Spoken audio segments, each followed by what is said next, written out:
इससे last class में बेटे हम लोग ने जो टॉपिक पढ़ा था वो स्टोक्स लॉ पढ़ा था। वैसे एक बार वो देखिए फटाफट स्टोक्स लॉ को, फिर आगे बढ़ते हैं।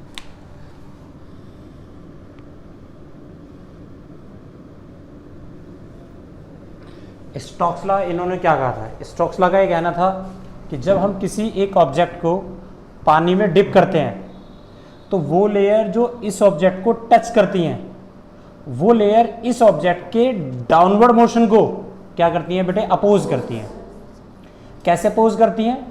तो इसका आंसर उन्होंने बताया कि बाय द विस्कस फोर्स। जब हम किसी एक ऑब्जेक्ट को पानी में डिप करते हैं तो जो लेयर इस ऑब्जेक्ट को टच करती हैं वो लेयर इस ऑब्जेक्ट के इस डाउनवर्ड मोशन को अपोज करने के लिए इस ऑब्जेक्ट पर उसके अपोजिट जिस डायरेक्शन में चल रहा है ये उसके अपोजिट डायरेक्शन में क्या करती हैं? ये एक फोर्स लगाती है। इस फोर्स को उन्होंने नाम दिया विस्कस फोर्स। और इन्होंने बताया कि जो ये विस्कस फोर्स है, जैसे जैसे एक ऑब्जेक्ट पानी के अंदर जितना ज़्यादा मूव करता चला जाता है वैसे वैसे उसकी वेलोसिटी इंक्रीज होती चली जाती है। जैसे जैसे वेलोसिटी इंक्रीज होती है वैसे वैसे इस बॉडी पे लगने वाली विस्कस फोर्स भी इंक्रीज होती चली जाती है। ये किसने बताया? जरा देखिए कैसे। जैसे कि ये कंटेनर है, इस कंटेनर के अंदर हमने एक बॉडी को ऐसा डिप कर दिया। इस बॉडी का कुछ वेट होगा। वेट कितना होता है? This is mg। तो ये बॉडी अपने वेट से नीचे की तरफ मूव करती है। जैसे ही बॉडी नीचे की तरफ मूव करती है तो इसके साथ में जो पहली लेयर है, ये वाली लेयर, ये ऑब्जेक्ट इस वाली लेयर को, जो लिक्विड एट रेस्ट था, इस लिक्विड की पहली लेयर को ये ऑब्जेक्ट क्या करता है? एब्रेसिव फोर्स से अपनी तरफ चिपका लेता है, अट्रैक्ट कर लेता है। जैसे ही इसे अपनी तरफ अट्रैक्ट करता है तो ये बॉडी सपोज टू बी, इस बॉडी पर नीचे की तरफ फोर्स लग रही है 10 न्यूटन। कितनी? और ये बॉडी अभी कितनी स्पीड से मूव कर रही थी? 10 मीटर पर सेकंड की वेलोसिटी से बॉडी नीचे मूव कर रही थी। तो ये वाली बॉडी जब इस वाली लेयर को अपनी तरफ अट्रैक्ट कर लेती है तो ये वाली लेयर भी इस बॉडी के साथ क्या करती है? रिलेटिवली मूव करना शुरू कर देती है। अगर इस बॉडी की वेलोसिटी 10 मीटर पर सेकंड है तो जो ये लेयर है, ये लेयर भी इस ऑब्जेक्ट के साथ नीचे की तरफ मूव करना शुरू करती है। कितनी स्पीड से? 10 की स्पीड से। अगर हम पानी में जब डिप करते हैं तो क्या हम सूखे निकल जाते हैं? पानी हमारे साथ जाता है? अरे हम गीले हो जाते हैं तो पानी हमारे साथ ही तो मूव करता है। क्यों? क्योंकि जो लेयर हमारे साथ टच हो गई है हम उस लेयर को अपने साथ क्या करते हैं? नीचे की तरफ मूव करते हैं। कितनी वेलोसिटी से? जो वेलोसिटी हमारी होगी उतनी वेलोसिटी से वो लिक्विड भी हमारे साथ क्या करता है? नीचे की तरफ मूव करना शुरू कर देता है। एग्जैक्टली यही हो रहा है। तो यहाँ पर ये ऑब्जेक्ट जिस लेयर को अपनी तरफ अट्रैक्ट करता है तो ये ऑब्जेक्ट इस लेयर को भी अपने साथ उतनी वेलोसिटी से नीचे मूव करना शुरू कर देता है। लेकिन इसके पड़ोस में जो लेयर है इसके बारे में सोचिए। ये वाली लेयर पहले एट रेस्ट थी सारी की सारी, लेकिन जैसे ये ऑब्जेक्ट के साथ ये वाली लेयर नीचे मूव करना शुरू करती है तो इसके जो साइड में जो लेयर होती है, नेबरहुड में जो लेयर है, वो लेयर क्या करती है? इस ऑब्जेक्ट के डाउनवर्ड मोशन को क्या करती है? अपोज करती है। कैसे अपोज करती है? तो आंसर है बाय अप्लाइंग द फोर्स। और इस फोर्स को ऑलरेडी हमने एक नाम दिया है, क्या? Viscous force. तो ये वाली बॉडी इसके ऊपर उल्टी डायरेक्शन में एक फोर्स लगाती है। सपोज टू बी ये 1 न्यूटन की फोर्स लगा रही है। अगर ये इस डायरेक्शन में 1 न्यूटन की फोर्स लगा रही है और बॉडी इधर 10 न्यूटन से मूव कर रही है तो इस वाली बॉडी पर नेट फोर्स कितना हुआ? 9। कैसे 9 हुआ? ये वाली लेयर ऊपर की तरफ थी, ये वाली बॉडी नीचे की तरफ जा रही है। तो ये वाली बॉडी नीचे की तरफ जा रही है कितने से? 10 से। ये वाली लेयर इसके मोशन को कितने से रोक रही है? 1 से। तो नेट फोर्स कितना लगा इस बॉडी पे? 9।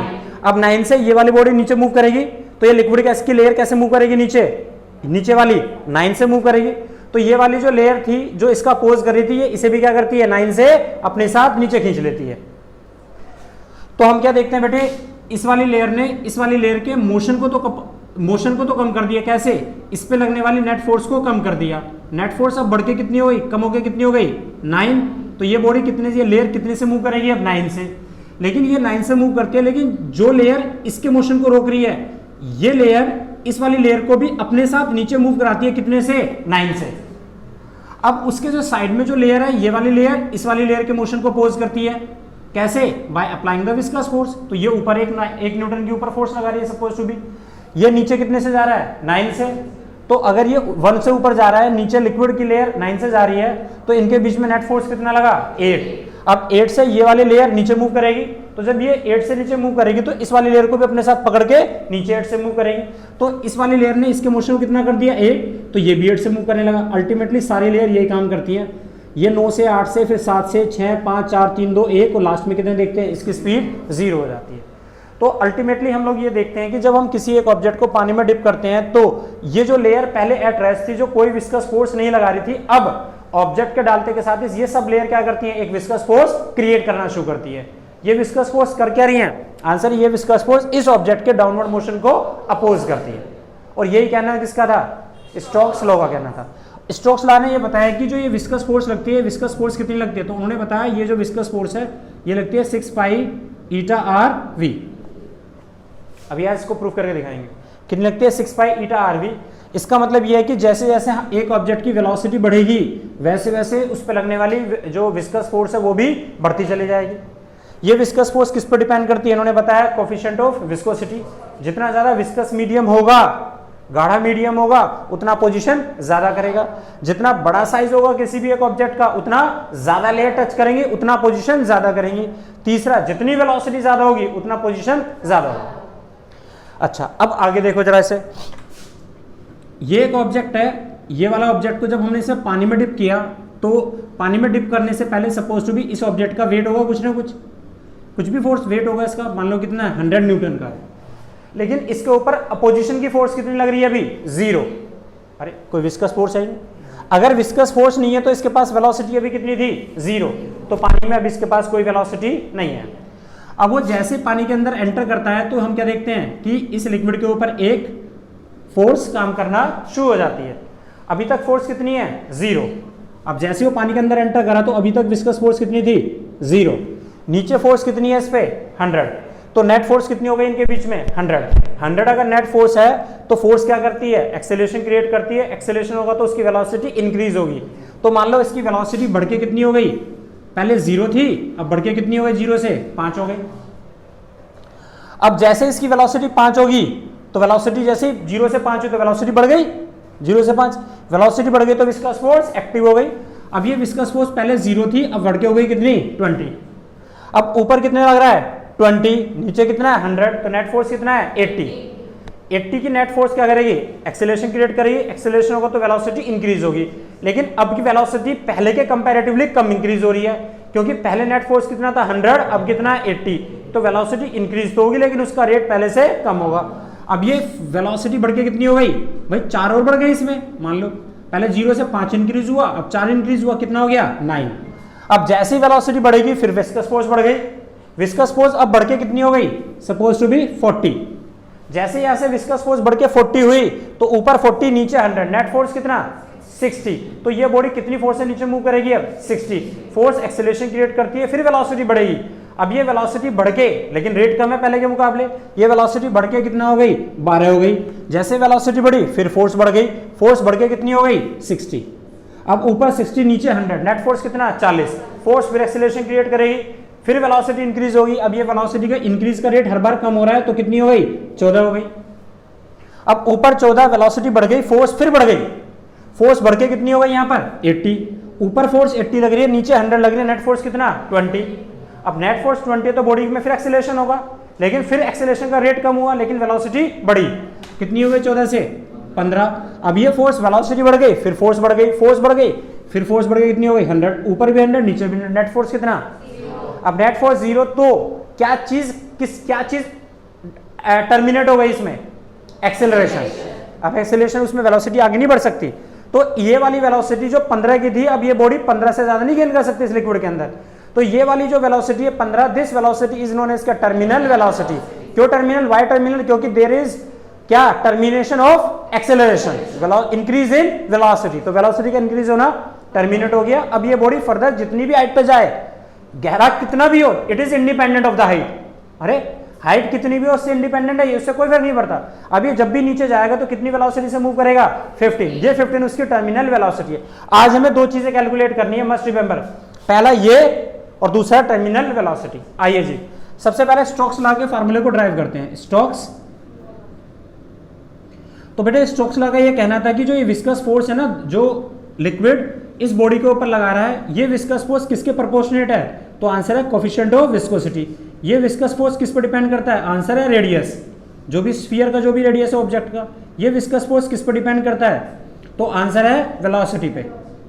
तो फर्स्ट, सेकंड और थर्ड याद करिए। हम लोगों ने सेकंड चैप्टर पढ़ा था, सेकंड चैप्टर में डायमेंशनल एनालिसिस पढ़ा था। वो डायमेंशनल एनालिसिस में हम लोगों ने फार्मूला ड्राइव करना सीखा था, वही सेम मेथड। ध्यान से सुनिए कि हम मैंने पढ़ा नहीं, इट डजंट मीन कि आएगा नहीं समझ में।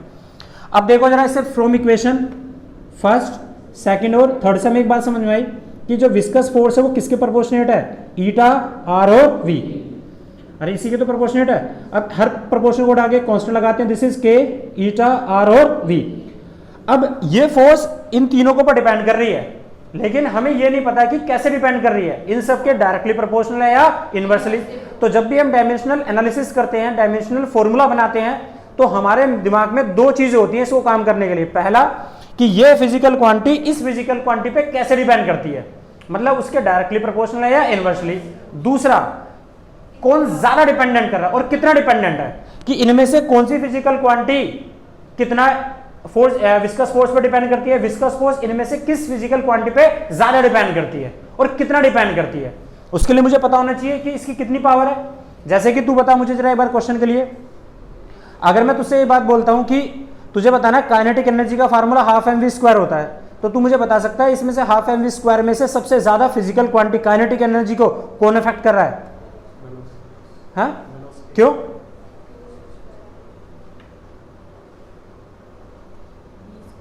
क्योंकि उसकी पावर 2 है, तो जिसकी जितनी पावर होगी वो उतना इफेक्ट ज्यादा करेगा, चाहे डायरेक्टली करे या इनवर्सली। एग्जैक्टली हमें पता होना था कितनी पावर होगी इन सब की, जो जितना ज्यादा पावर होगी उतना ज्यादा इफेक्ट करेगा, कौन डायरेक्टली और कौन इनवर्सली। इसलिए हम डायमेंशनल एनालिसिस करते हैं। तो देखो जी, तो हमें पता नहीं कितनी पावर है, इसकी पावर ए मान ली, इसकी पावर बी और इसकी पावर सी।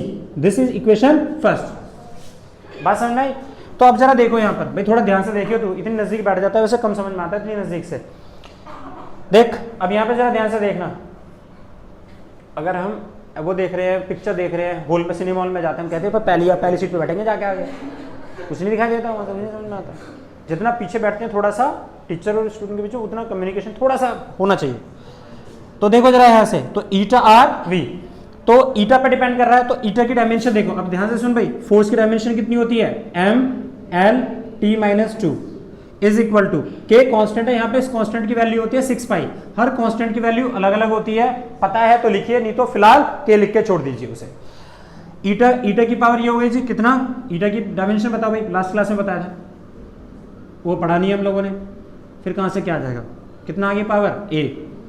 रेडियस एक लेंथ होती है, लेंथ की डायमेंशन होती है एल, इसकी पावर कितनी है बी। और वेलोसिटी की कितनी होती है एल टी माइनस 1, इसकी पावर कितनी है सी। अब इसे सोल्व करो, m की पावर a, l की पावर माइनस ए, t की पावर माइनस ए, l की पावर b, l की पावर c, t की पावर माइनस सी। अब m की पावर कोई है, m कोई नहीं है, तो इसका मतलब m की पावर कितनी आ गई a, l l l, base same होते तो पावर ऐड हो जाती है, माइनस ए प्लस बी और कितना था जी प्लस सी। t यहाँ पे है नहीं है, कितना आ गया माइनस ए और माइनस सी। यहाँ पे m नहीं है तो m की पावर 1, l की पावर 1, t की पावर माइनस 2। अब हमें कंपैरिजन करना है, कंपैरिजन ऑफ पावर किसका, LHS टू RHS। अब एक बात शांत रहिएगा आप लोग, बात नहीं करेंगे बिल्कुल भी। मेरा एक बड़ा छोटा सा क्वेश्चन है आपसे, x की पावर y और m की पावर 3, तो क्या आप मुझे बता सकते हो y की पावर y की वैल्यू कितनी है, y किसके इक्वल है? क्यों भाई? यस, बेस सेम नहीं है, अगर बेस सेम होंगे तो ही पावर का कंपैरिजन हो सकता है। तो अगर मैं यहां पर कितना करता x कर देता तो बेस सेम हो गया ना, तो y इज इक्वल टू 3 होता। एग्जैक्टली यहां पे हमें किसका कंपैरिजन किससे करना है, जिसके बेस सेम है उसको उससे कंपैरिजन करना है। तो ये m है, यहाँ पे भी m है, तो a इज इक्वल टू कितना आ गया 1, तो यहाँ लिखो a इज इक्वल टू 1। अगला आ जाओ, यहाँ पर l है, यहाँ पे भी l है, तो इसका मतलब ये इतना सारा minus a plus B plus C is equal to 1। उसके बाद माइनस ए माइनस सी, इसको इससे कंपेयर करोगे तो कितना आ गया माइनस 2। तो ए की वैल्यू उठा के यहाँ रख दो, तो ए की वैल्यू यहाँ रखोगे तो माइनस 1 माइनस 3 माइनस 2, इसे उधर उठा के ले जाओगे तो कितना आ गया माइनस 1 और सी इज इक्वल टू 1। तो ए बी 1 सी बी 1, यहाँ उठा के रखो, ए की वैल्यू 1, बी पता नहीं, सी की value 1 is equal to 1, minus से गया तो बी बी 1, तो A B 1 B B 1 C B 1 put in first, ये रही फर्स्ट। तो F V is equal to, K की वैल्यू कितनी है 6 पाई, ईटा की वैल्यू कितनी है ए, अरे 1 ही तो आ रही है, आर की वैल्यू कितनी है 1 और वी की वैल्यू कितनी है 1, तो विस्कोसिटी का फार्मूला कितना आ गया 6 pi eta are V. This is the terminal velocity और विस्कस फोर्स। नहीं है बात समझ में? अब अगली बात सुनिए, अब अगली बात आती है इसमें, दिस इज टर्मिनल वेलोसिटी। तो टर्मिनल वेलोसिटी है क्या? ये बात हमें बहुत बखूबी पता है। टर्मिनल वेलोसिटी किसी भी एक ऑब्जेक्ट के लिक्विड में वो मैक्सिमम वेलोसिटी है जिस वेलोसिटी से ये बॉडी लिक्विड में कॉन्स्टेंटली मूव करती चली जाती है, इंडिपेंडेंट ऑफ द डेप्थ। ये डेप्थ चाहे अब कितनी भी हो, ये कितनी वेलोसिटी से चलेगा? तो आंसर है ये कितनी वेलोसिटी चलेगा? उतनी वेलोसिटी चलेगा जो इसकी टर्मिनल वेलोसिटी होगी। अब ये वेलोसिटी होती कितनी है उसे हम कैलकुलेट करते हैं। तो ये है क्या? It is the constant maximum velocity with which an object moves downward, moves लिखो बस, ऑब्जेक्ट मूव्स इन लिक्विड। नहीं है बेटे समझ में?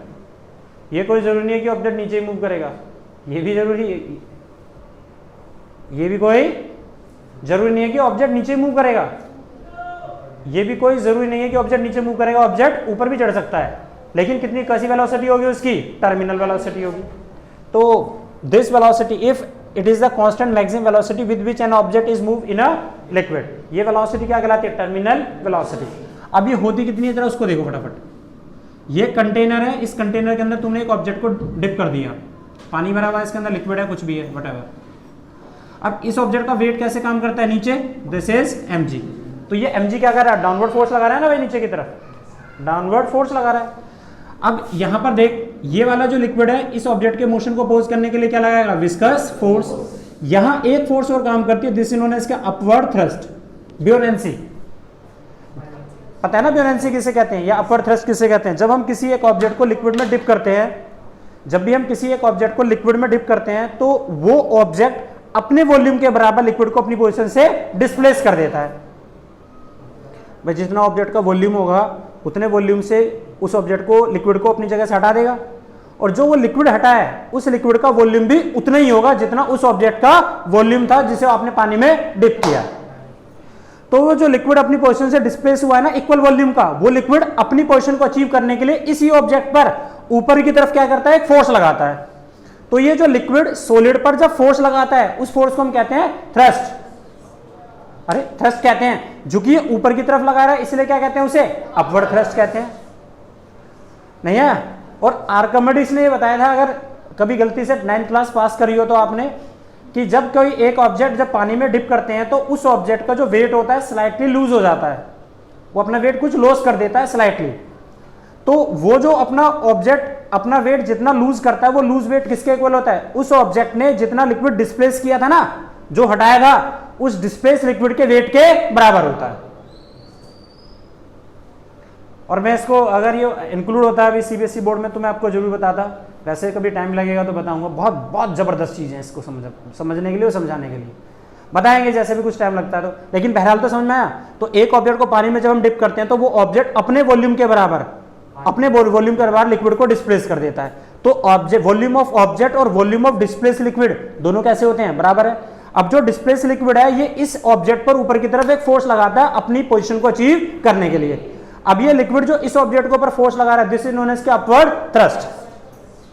और ये लिक्विड जो ऊपर की तरफ फोर्स लगा रहा है, फोर्स है कितनी? आंसर है फोर्स है लिक्विड का जितना वेट है, अरे जो लिक्विड हटा है जितना उसका मास है, इनटू में जी mg। ये m डैश g से ऊपर फोर्स लगा रहा है, बॉडी का वेट कितना है? m, मास g कितना है?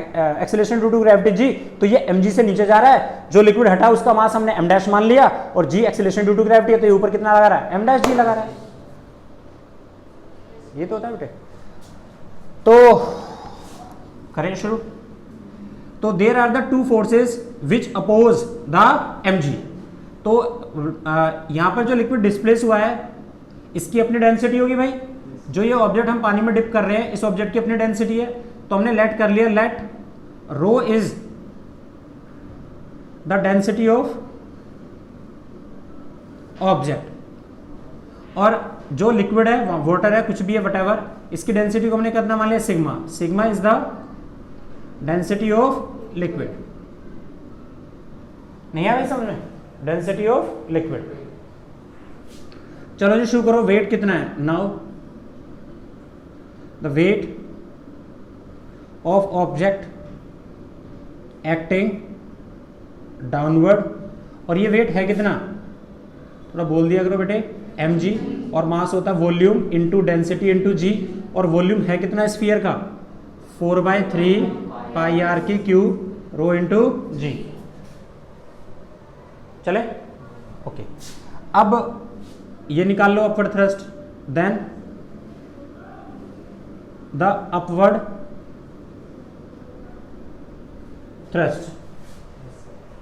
अपवर्ड थ्रस्ट कितना है भाई, ये भी आप लोग अच्छे से जानते हैं। तो भाई जो लिक्विड हटा है उसका मास कितना है m डैश, और एक्सेलरेशन ड्यू टू ग्रेविटी कितना है g।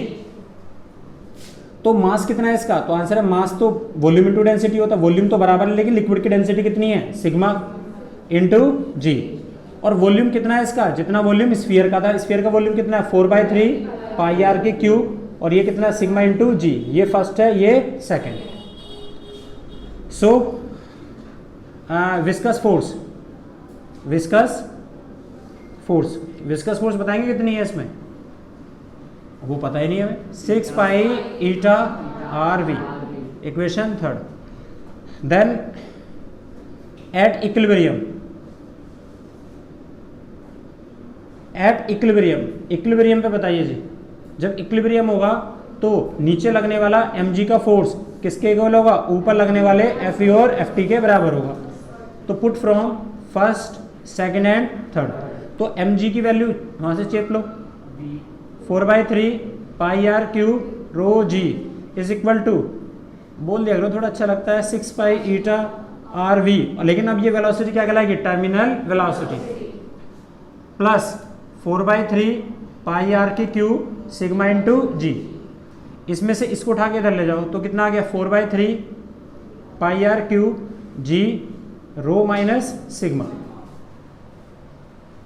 ठीक, कितना आ गया 6 pi eta are v T.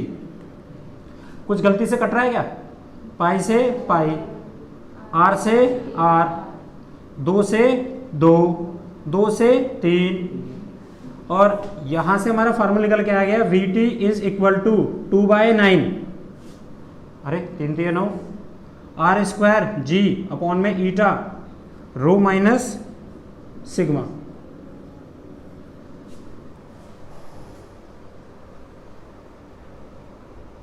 नहीं आया समझ में, अरे 2/9 ये आर स्क्वायर था ना, अरे एक आर से तो आर कटा था, 2/3 को नीचे ले जाओ 9 आर स्क्वायर, ईटा नीचे जी साथ में रो माइनस सिग्मा। नहीं आया समझ में। अब इस फार्मूले को देखो जरा, अगर मैं तुमसे एक छोटी सी बात बोलूं कि अगर ऑब्जेक्ट की डेंसिटी ज्यादा है तो रो ज्यादा है, अरे ज्यादा है ना, तो इसका मतलब ऑब्जेक्ट क्या करेगा, ऑब्जेक्ट विल मूव्स डाउन। अरे रो ज्यादा है सिग्मा से,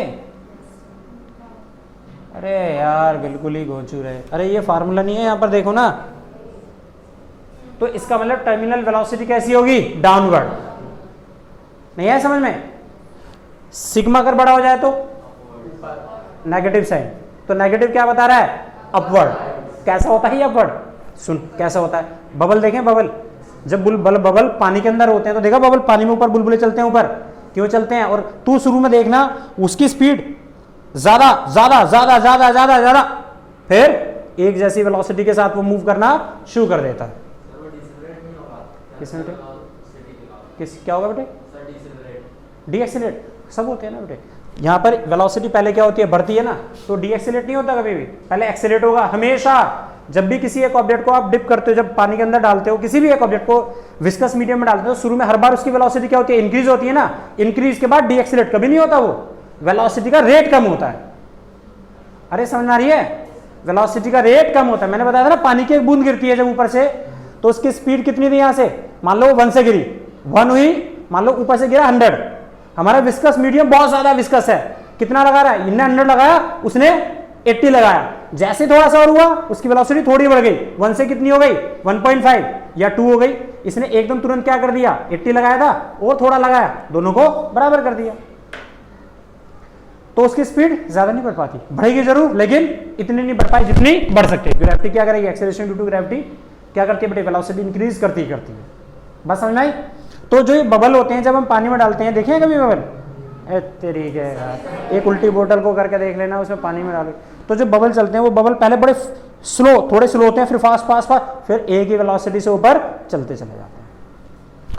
तो बहुत अच्छा सा क्वेश्चन है। अगर मैं आपसे बोलूं कि इफ अगर रो इज ग्रेटर देन सिग्मा, बोल दिया करो थोड़ा सा यार, लाइफ में कुछ नहीं है, तो टर्मिनल वेलोसिटी कैसी होगी, टर्मिनल वेलोसिटी डाउनवर्ड। ऐसे ऐसे क्वेश्चन आ जाते हैं कभी कभार पेपर में। अगर मैं तुझसे बोलूं सिग्मा इज ग्रेटर देन रो, अब बोलो ना यार, टर्मिनल वेलोसिटी अपवर्ड। अच्छा फिर से, अगर मेरा आर ज्यादा है, आर को मैं बढ़ा दूं तो टर्मिनल वेलोसिटी ज्यादा या कम, ज्यादा।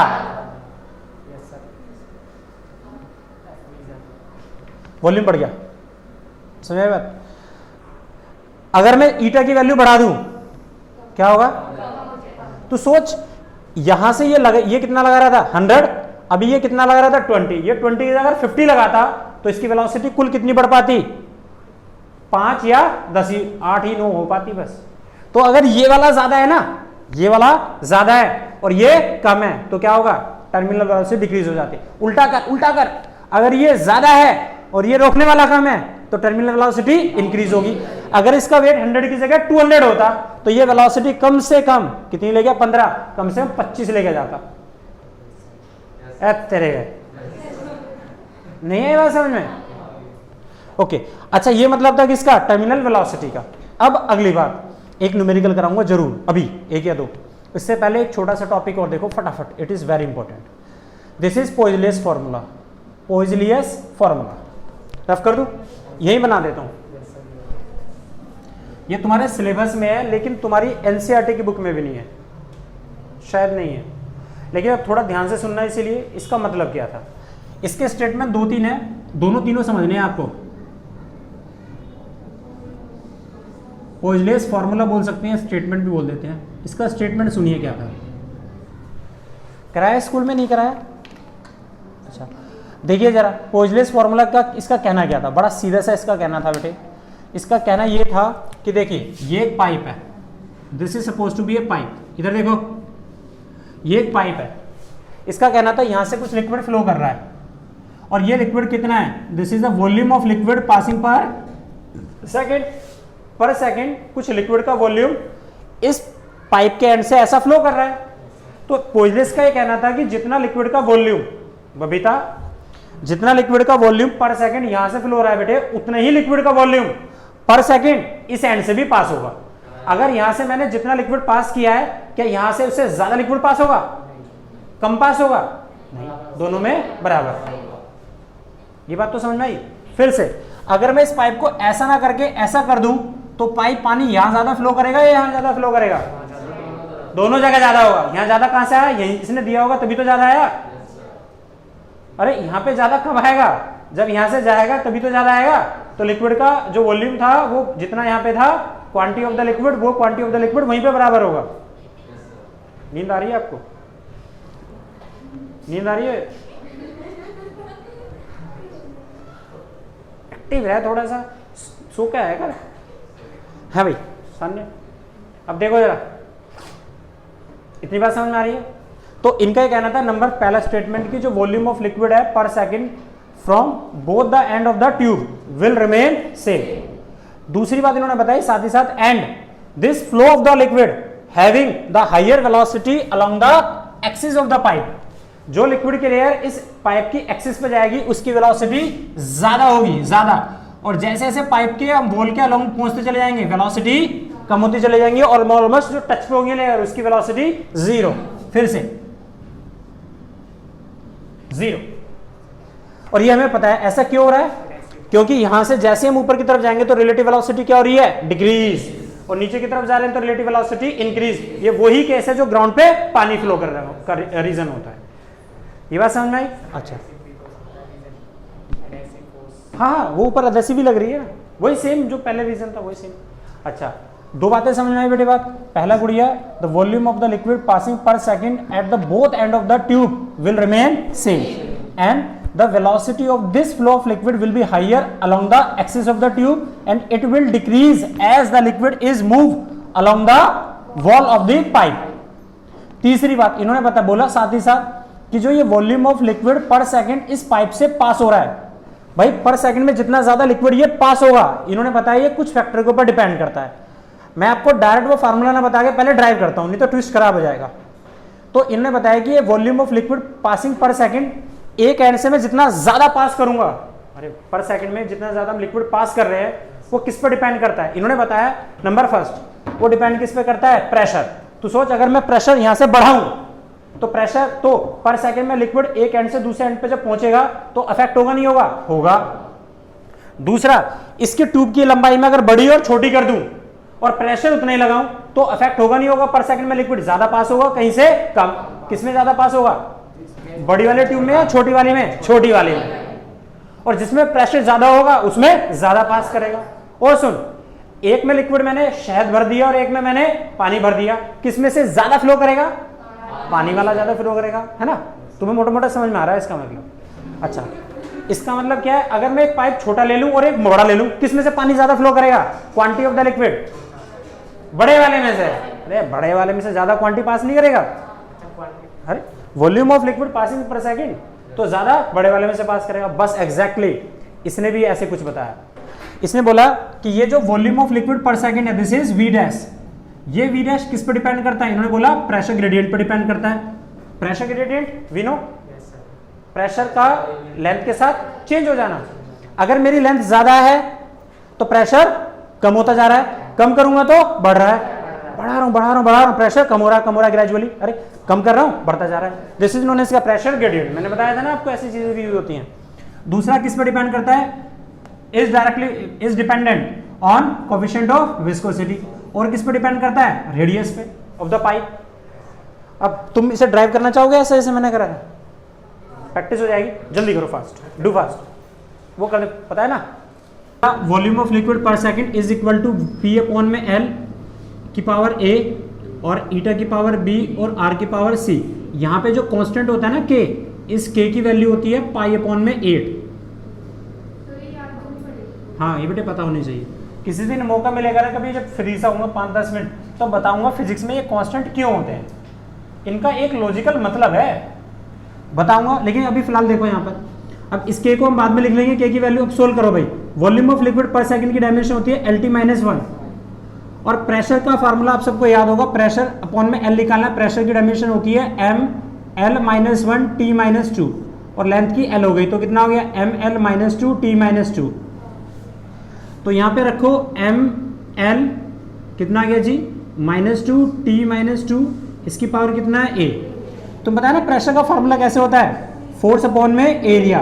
फोर्स की होती है ML-T-2 और एरिया की होती है L²। L से L चला गया तो ML-1 T-2। अब देखो जरा यहाँ पर ईटा की वैल्यू होती है ML-1 T-1, इसकी पावर B और रेडियस लेंथ होता है दिस इज C। तो L3 T-1, M की पावर कितना A, L की पावर -2A, T की पावर -2A, M की पावर B, L की पावर -B, T की पावर -B और L C। अब जरा देखो बेस से में तो पावर ऐड हो जाएगी, M is equal to A plus B, L और L की power -2A -B plus C और T की पावर -2A और -B। और ये कितना M है नहीं तो M की पावर 0, L3 T-1। तो देखना जरा इसको यहाँ पे जब लिखोगे तो A प्लस बी किसके को ला गया 0 और ये 3 था तो -2A -B plus C is equal to 3 और इसको इसके बराबर रखोगे तो -2A -B is equal to -1। इन दोनों को एलिमिनेशन मेथड से सोल्व करोगे तो कट गया। तो ये -A is equal to -1, minus से माइनस गया तो A is equal to 1। A की वैल्यू जब यहाँ रखेगी तो B की वैल्यू आ गई -1। अरे मोहिनी यहाँ देख जरा, A की वैल्यू जब यहाँ रखेगी तो B की वैल्यू कितनी आ गई -1। अब इनकी वैल्यू यहाँ रखो जरा, इसमें A की वैल्यू कितनी है 1 तो -2, B की वैल्यू कितनी है minus plus C is equal to 3 तो -1 इधर हो गया ना तो इधर जाएगा तो C कितना आ गया 4। तो C की वैल्यू आ गई 4, तो पुट करो, पुट इन फर्स्ट। जब यहाँ पे फर्स्ट में पुट करोगे, इसे ऑन तो कर लेती, ओके। देख वॉल्यूम ऑफ लिक्विड कितना आ गया, is equal to pi upon में 8, पी अपॉन में एल की पावर कितना, बोल तो दिया गो आलसी हो, 1, और ईटा की पावर कितना, -1, सी की पावर कितना, आर की पावर 4, तो ये आ गया V dash is equal to pi upon में 8 पी आर की पावर 4 एल इंटू ईटा। नहीं है समझ में? अच्छा अब आगे बढ़ो, ओके। एक छोटा सा क्वेश्चन लिखो फटाफट जल्दी। आपने m की पावर 0 क्यों लिया? m की बेटे यहाँ पर m है ही नहीं ना, कंपैरिजन अगर मुझे m का इससे कंपैरिजन करना है, अगर नहीं हो ले सकते थे, है 1 भी ले सकते थे। तो 1 ही तो लिखा, 1 किसे कहते हैं, किसी की पावर 0 तो 1 होता ना, तो इसीलिए बेस सेम हो गए तो पावर का कंपैरिजन हो जाएगा। बोलो भाई, देखो अब ऐसे क्वेश्चंस पेपर में बहुत आते हैं, इसमें आए हैं, मैं किसी भी पेपर की बात कर रहा हूं। जैसे कि तुमसे बोला गया है कि एक वाटर की ड्रॉप्स ऊपर से गिर रही है और उसकी कुछ अपनी स्टेडी वेलोसिटी, मतलब टर्मिनल वेलोसिटी से एक ड्रॉप नीचे गिर रही है। अब वो ड्रॉप जैसे टर्मिनल वेलोसिटी से गिर रही है तो वो स्प्लिट हो गई छोटे छोटे ड्रॉप्स में। अब एक बॉडी जो नीचे चल रही थी ड्रॉप, उसका वेट mg था, लेकिन जब वो छोटी ड्रॉप्स में अलग अलग स्प्लिट हो जाएगी तो छोटी छोटी ड्रॉप का मास बदल गया, लेकिन जिस मीडियम में वो एंटर कर रही थी उस मीडियम की डेंसिटी, विस्कस फोर्स पहले भी उतनी थी, अभी भी उतनी है। और बड़ी बात समझ में आ रही है? हर एक ड्रॉप इसी मीडियम में जाके तो स्प्लिट हुई, तो विस्कस मीडियम तो पहले भी उतना ही था, अभी भी उतनी है। दूसरा, जो ऑब्जेक्ट या लिक्विड जो ऊपर से नीचे गिर रहा था उसकी डेंसिटी पहले भी उतनी थी, अभी भी उतनी है। तीसरा, ये जो मीडियम जिसके अंदर ये एंटर कर रहा है उस मीडियम की डेंसिटी पहले भी उतनी थी, अभी भी उतनी है नहीं है?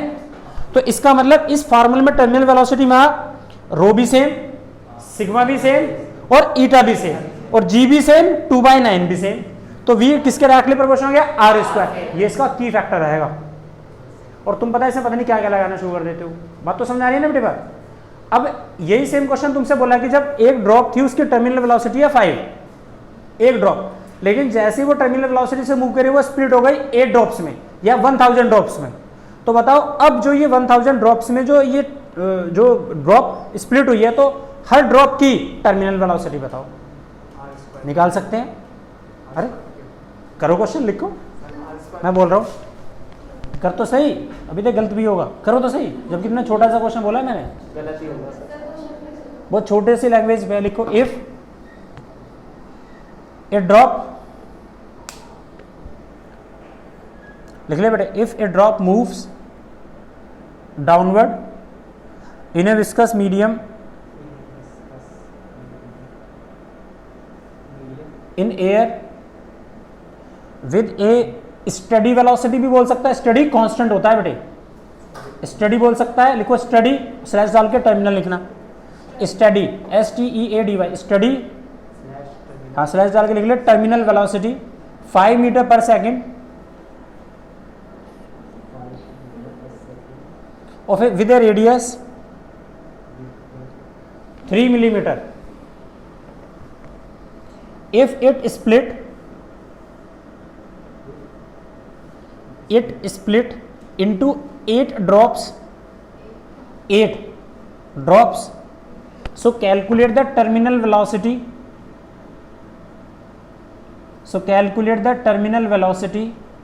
of each drops,